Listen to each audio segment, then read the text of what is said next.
Thank you, Joy. I appreciate that. Well, welcome everyone to this session about the freely available health science educational resources from the National Library of Medicine and the National Institutes of Health for students, teachers, and also for your library.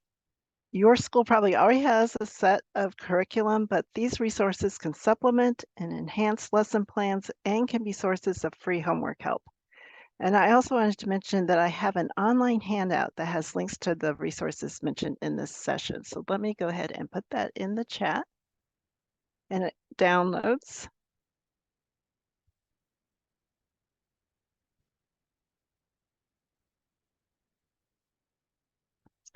So before I start talking about those resources, I just wanted to tell you a little bit about who I work for. And I'll start with the image here on the right. Um, this shows the relationship between the network of the National Library of Medicine and NIH. The National Institutes of Health is the nation's research agency with 27 different institutes and centers.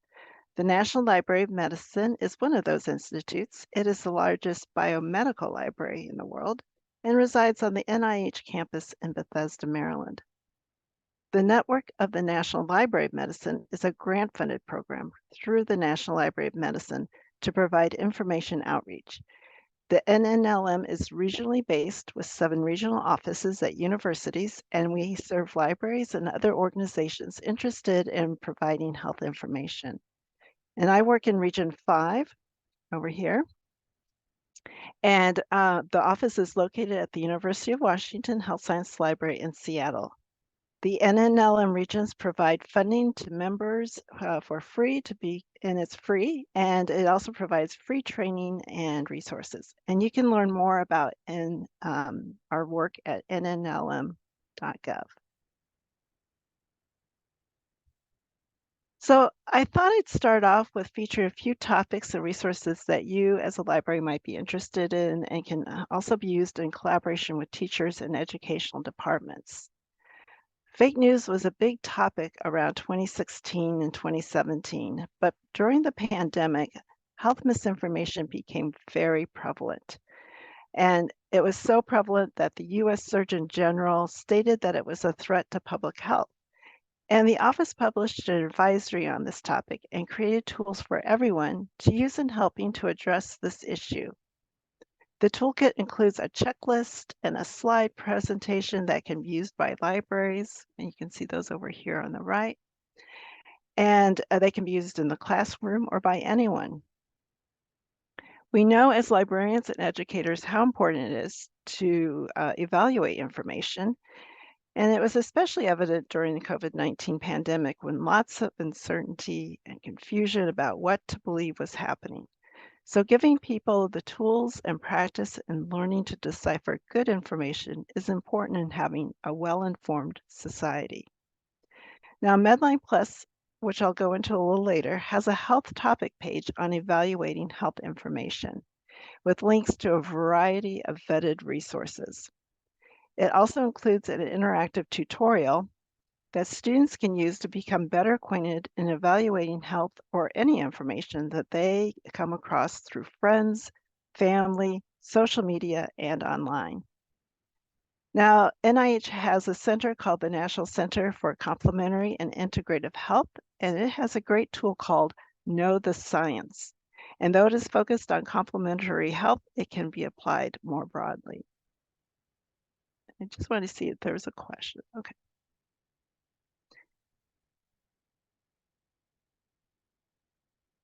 Another great resource for schools and libraries is the National Library of Medicine's exhibitions. These exhibitions are online and come as traveling exhibits. This is just a sampling of some of the exhibits from over the years. They address the arts, health crises, connections with history, and with patients and practitioners, and more. Lesson plans are included in the online exhibits. Usually there's one for middle school or high school students and one for university students. Though the easiest way thing to do is to have the links to the online exhibitions, there are opportunities where you can submit a request to host exhibits. Exhibiting brings people to the library and to view the exhibit and to see what you might have that is related to the exhibit topic, and to host events or to have teachers bring students down for part of a classroom experience. These exhibits are very interdisciplinary and not just limited to science, so consider inviting the art teacher or the history teachers to participate. You can also consider featuring it in a PTO meeting or an open house. And the image here on the right just shows like what one library did. They created these empty comic sheets that people could use and create their own comics related to health. As we learn more about genetics, we are learning more about our health. Medline Plus has a section on genetics, and here students can learn about specific conditions, genes, chromosomes, and a primer to learn more about human genetics. The National Human Genome Research Institute provides educational resources, but also information about the Human Genome Project and some of the social and ethical issues related to genomics. NIH celebrates DNA Day in April, and closer to time, you might want to check out what is being planned. Sometimes they have an online event that you can watch, and they've had Ask Me Anything events where you can submit questions to a guest scientist, and they often have suggested activities to celebrate this day. Environmental health is a growing area as we learn more about how our health and communities are affected by toxins, climate change, and social determinants of health. Medline Plus is a place to start to learn more about the impact of various environmental factors. So here's the broader environmental health topic page, but here they have related topics that you can link to, and here's a list of them. The National Institute of Environmental Health Sciences has several items that can be used in the classroom and as resources for students. They even have a speakers bureau. It says that they only travel within 50 miles, but my guess is it'd be worth asking to see if they would do an online visit.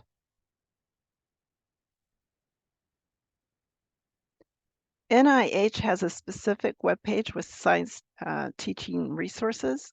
As I mentioned earlier, these can be used to enhance and supplement classroom instruction, and you could consider them for use for an after-school science club. So notice here that they have a little summary about each of the resources. They include what grade level they are appropriate for, and then links to learn more and to share the resource and access it. Over here, you can see the categories of these teaching resources, and you can click on those and see more. Now, the National Library of Medicine is known for producing PubMed, and PubMed is primarily made up of Medline, which is the index to the biomedical literature, but it also includes some life science journals and online books. This is the resource used by doctors, nurses, dentists, and other medical professionals, including veterinarians. Biomedical scientists and researchers also use it, so why would a high school student use it? Well, one reason is that it's free. And it is also a great way to introduce students who are interested in working in the biomedical field to the literature that they will be using in their professional careers. And though they may not use it to quite the extent that professionals do, they can use it for their research papers and projects. Being familiar with this resource may be to their benefit once they do their undergraduate and graduate education. Now, PubMed does have tutorials on how to use it, and many health science libraries have live guides you can access with information on how to use it as well. NNLM my organization offers helpful classes that are free, including How PubMed Works and PubMed Essentials. And this is just an example of what a simple search on the topic of air quality and health is. You can filter or limit the search here on the left, and you can see which articles are free to access. Now, please note that this is a very simple search, which can get pretty good results, but to refine or to look for more specifics, it may require looking at a tutorial or a guide or taking a class, and then you and your library could offer some basic training to teachers and students. And here's some information to either take classes or view a trainer's toolkit and videos. And these are all free for you to use.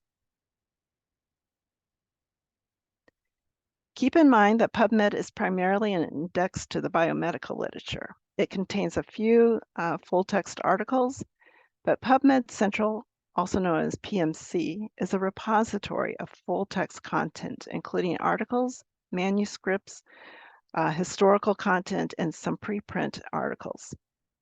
PMC provides free access to over 7 million documents. Most of PMC is included in PubMed. However, there is some content that is only in PMC, like reviews, essays, and historical content, which is out of scope for PubMed. Some libraries connect their journal holdings to PubMed.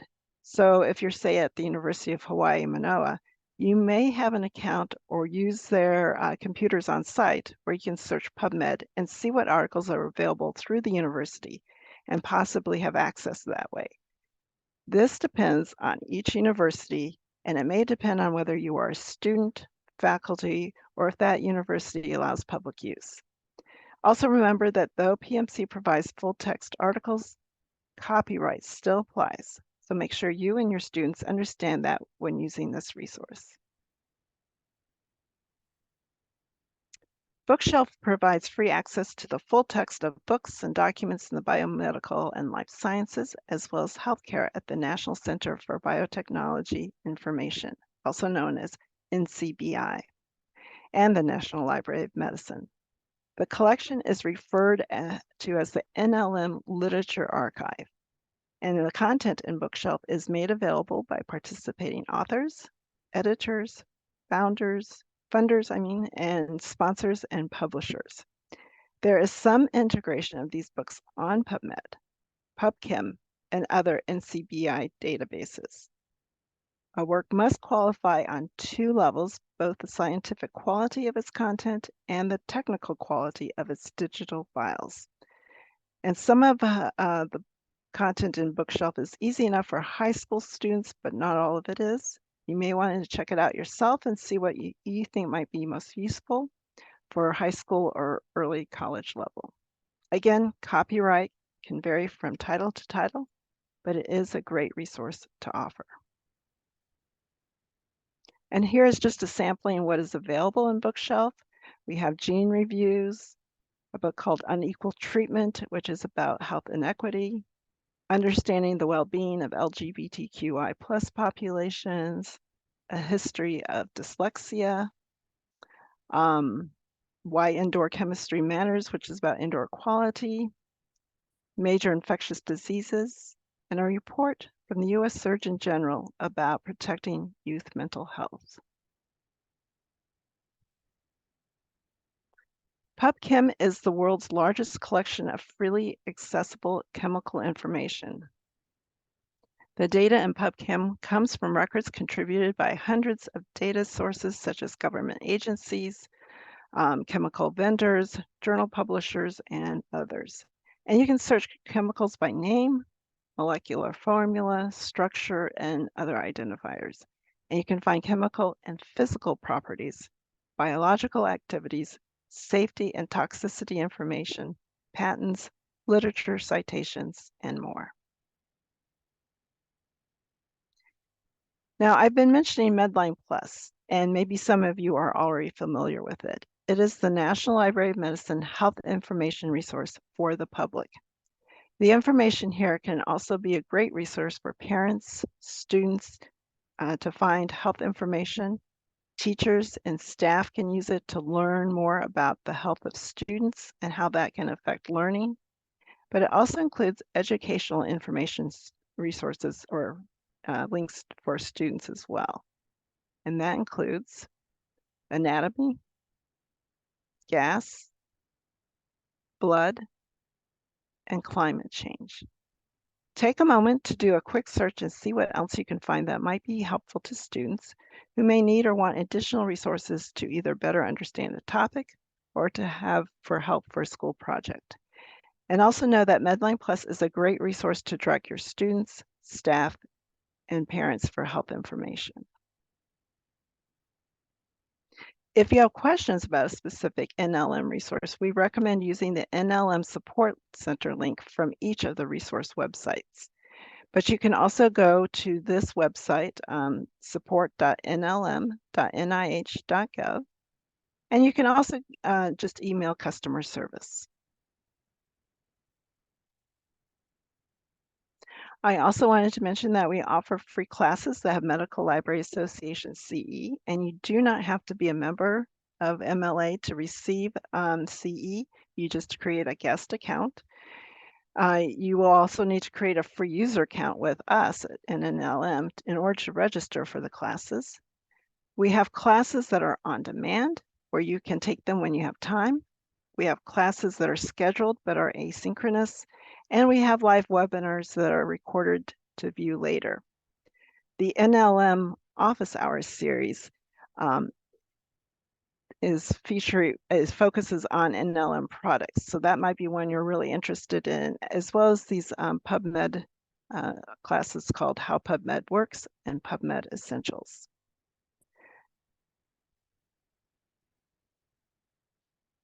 And I also want you to know that your school or library can become a member of NNLM for free. Almost everything we offer is free, whether you're a member or not. But if you would like to have funding, membership is required. It requires nothing more on your part than to be a member other than having contact information. We do have some funding coming up soon, and an announcement will be made on various listservs on our blog on December 15th. We do have a blog post on how to prepare, and you can always contact our office. So think about a program or a project your library or school could do involving health literacy, health information, or community science related to health. A few years ago, a high school had students that did a project to increase the health literacy in their community, and you can find articles about it in PubMed. So it's something to consider, and we would really appreciate it if, I think we would be really excited to have you apply. Schools are a great place to spread the word about health information, to address misinformation, and learn about the different aspects of science regarding health. So that's all I have for now. I'm happy to take any questions, and if you have any comments, I'm happy to address that as well. Okay, great. Thank you so much for that, Carolyn. We've got two questions here. Okay. One, can you give us an example? I mean, you said the high school applied for a grant and they promoted health literacy in their community. Can you give us an idea of what did the grant cover and what did the students actually do? Oh, yeah. And then there's a question from Danielle as well related to how students can sign up for free accounts. Oh, okay. Let me go ahead and stop sharing this, and let me see about sharing a screen. Let me.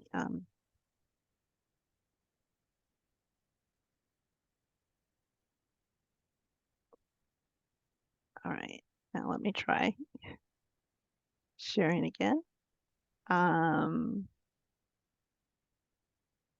So this is our webpage, which is nnlm.gov.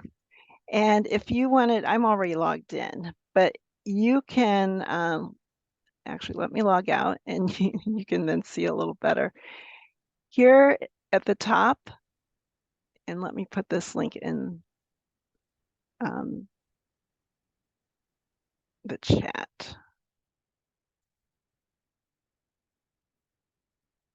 And here you can create a user account. And it's pretty simple. There's only a few areas that you have to have a required field, and you can just submit it. Now, I don't think it comes automatically. I think they like to review it first, and then they'll send information in your email. Now, what was the other question regarding? I just wanted to know if students can sign up for their own account, or Oh, do you yes. have to be an adult? No, you don't have to be an adult. Because even the public can sign up. So here you can indicate that you're a student, K through 12. So anyone can sign up. So I'm curious, students and say that you've worked with, so they sign up for this, and then they can you like give us some examples of what they actually do for their grant project? Oh, for the if you want to apply for funding, okay. Like let me see here. So we have some information here in our blog about applying for funding. And there's information here, and I can put that also in the, it's also in the handout, but I can put it right here.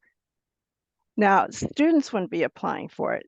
Your organization would be applying for it. So it could be your school library specifically, or it could be the school.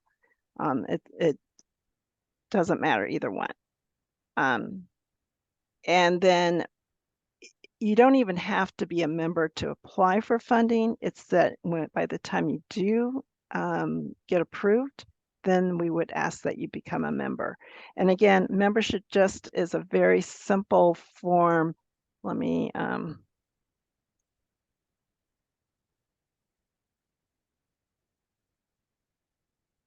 it's just for the organization. So again, it's creating an account.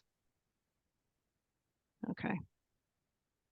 So with students, it's called, or anybody else, it's called a user account when it's for individuals to register for a class. Just keep that in mind. So when you go and take a class, let me.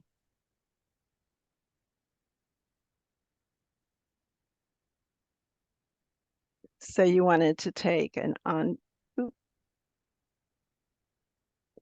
here, let's say, if you wanted to take this class, then you could click here to log in to register.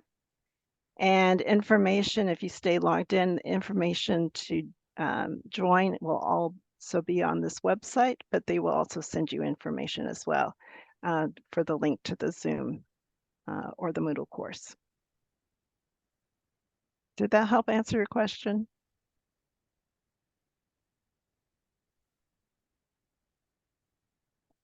And for a school, one of the things you could do too is maybe talk about misinformation, health misinformation. You can use that training toolkit that the U.S. Surgeon General has with the PowerPoint. Let me see if I can find that information. Let's see.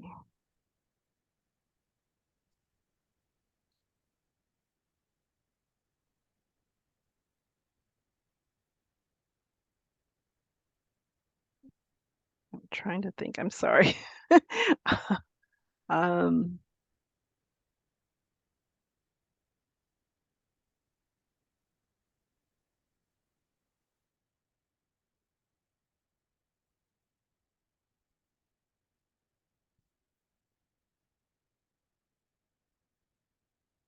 might have to email. Maybe Joy, I can send it to you. Or if you would like to email me, I can Sure, send that we can add information to that. you directly. Yeah. Here's my email. We If you can want to add the link, yeah, to the YouTube page. I'm sorry. No worries. I don't have it right on hand. But there are several articles about a school in Texas from a few years ago that worked in their community to address health literacy. So, Do you have any examples of what the school students actually did for their community? Like how did they promote misinformation, health literacy, like, yeah, what did they post? That's where the article would probably come in handy. I see. Okay. Yeah. They did quite a bit. They even had a toolkit to help people sign up, but that was probably about 10 years ago. But you can always use any of our training and any of our PowerPoints and take those and create your own or adapt them. People don't have to start from scratch. The only big thing is that you just are using some NLM resources in the project. That's part of it. But, we're also available to talk to. You can run your ideas by us before you go through all the whole process. Just something to consider. Okay. One last question is the traveling exhibit. Even Hawaii, can libraries in Hawaii? Yes, they can. This is something I've been trying to work with them about because the exhibits are free, but the shipping. That is the challenge, isn't it? Yeah. Now, something you might want to think as a school group, association, it's not quite the same, but I used to be part of a very small hospital library association in Indiana, and they paid for the shipping and we took turns hosting it. So like we would drive it to the next hospital library that was nearby. And so that shipping part from place to place in town was free, but we got our association to pay for the shipping. The other thing is you can ask us when you're ready or you want to you're seriously thinking about it or even just thinking about it, come and contact us and say, we would really be interested in this, but we would like some help financially for the shipping. And it's probably close to $1,000 probably by the time. Yeah. So sorry, one library library can request like an exhibit and then share it amongst like, say, the Windward district. So we would pay shipping one time and then travel it amongst our libraries. Yes, and if in our, let me show you my handout. Danielle, if you're interested, I think HLA can do something and it can go around at least Oahu, if not the other islands. Yeah, we can definitely talk about that. Yeah, I know this was something I was thinking about bringing to the HASL board too, because that's an interesting idea of sharing these types of exhibits so that it doesn't get, say, wasted, the fee. Everybody else gets to have a little bit of it. So that link I have for the handout, here's information about the exhibits online, the traveling exhibits, and this listserv link. Sign up for it because that's where they make the big announcements. When there's a chance for people to submit their request, then it doesn't give you a huge amount of time to get it all together. But you could even contact people on the listserv. When's the next round for applying for having an exhibit? And it's not a real active listserv, so you're not going to get flooded. But that is a great resource. People will say things like, "What did you do for an event?" Like one time we had one of the universities actually had a department, a health science department, and they did artwork for graphic medicine exhibit. They created artwork. Another one had the Harry Potter exhibit, and they made their circulation desk platform 9 3/4. And then they had like an owl event where somebody who brought their wildlife owls in or things like that. So you can be very creative. Some places just only have the banners up and maybe a handout and that's it. And that's fine too. But I also know one school library had, I think, a couple of the departments coming in and help, made it part of the classroom experience. So just something to consider. And like I said, you can contact us to see about getting possible funding for that. But you could also contact on this either listserv, and there is an email if you don't want to put it on a listserv that you can put in directly to them to say, hey, we would be interested in doing this. Is this a possibility? So. Thank you. That's really interesting. Yeah, because we were actually one of the first groups that did that, and they said they had not heard of that before, but it worked. So. And it's just a bit scary, like when you said $1,000, and I'm thinking like, where are we gonna find $1,000? I'm not sure if it's 1,000. I think we're working with actually a group for a different exhibit. It's a retired exhibit. It's not even part of the list of exhibits anymore. But we have a copy of it, and we estimated it's for a group in Hawaii, and I think it was like $800 or $900 or something like that. So Oh, we should contact this group of people in Hawaii and see if they can share. yes, and we haven't gotten the okay from them yet if they're going to do it, but we also created like a handout for them that they could customize. So we included some of the resources. Let me see. I don't know how much time you have, but they do have suggestions on the website for the exhibitions. They also have some customizable like promotional materials that you can use, or you can create your own as well. Wow, this has given us a lot of ideas. Yeah, it's one of my favorite resources because I think it just can be a little more engaging. So yeah. The other one that I was looking at previously, but at the end I missed the deadline, was I think you had one where you were giving out books, a grant for books. I can't remember when. Oh yes, the diverse voices. Yeah. Okay. Yeah, if you want to, that should be coming up too.